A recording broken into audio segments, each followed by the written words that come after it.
మీ Ola scooter మొత్తానికి dead అయిందా? అయితే ఈ వీడియో మీకోసమే, చూడండి.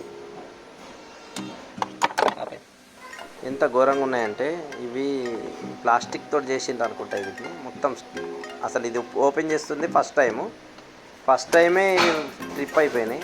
పీక్తే కూడా వస్తలేవు, బాగా హార్డ్గా ఉంది.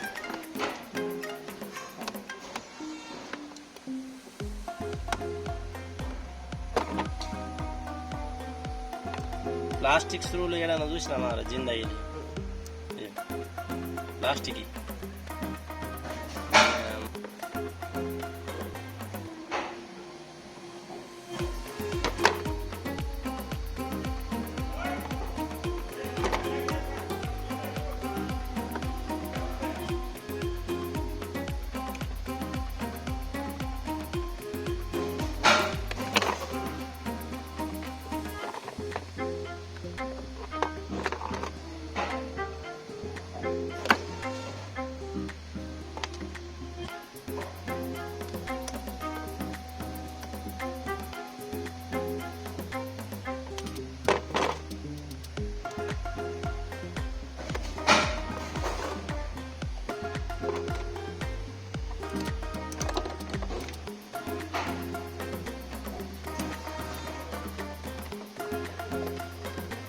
అమ్మయ్య, ఓపెన్ అయింది ఆఖరికి.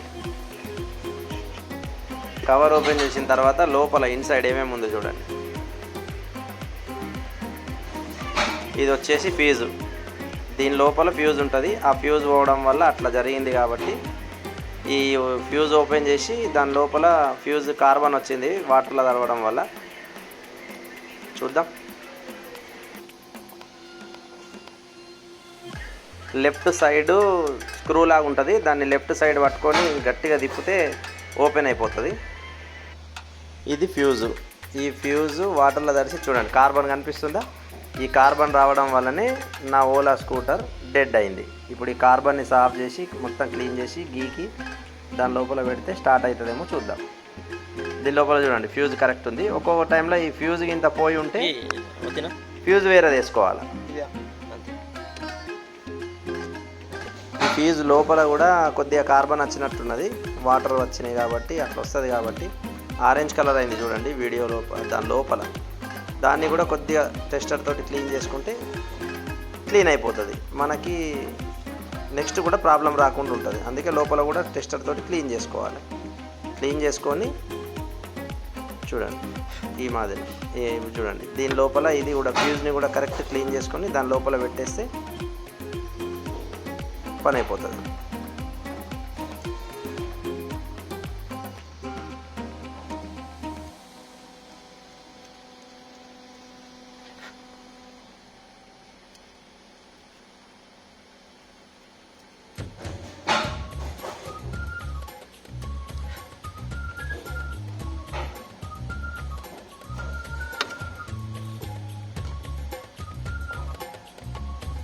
సేమ్ ఇది ఏదైతే ఫ్యూజ్ ఉందో దాని లోపల పెట్టేసి రైట్ సైడ్ గట్టిగా దింపుకుంటే అది క్లోజ్ అయిపోతుంది.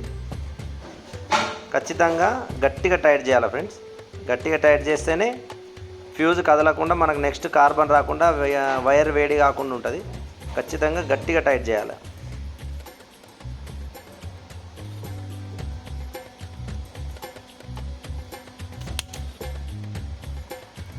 ఎస్, ఫిట్టింగ్ అయిపోయింది. ఇప్పుడు చూద్దాం, బటన్ ప్రెస్ చేసి. ఓకే, స్టార్ట్ అయిపోయింది.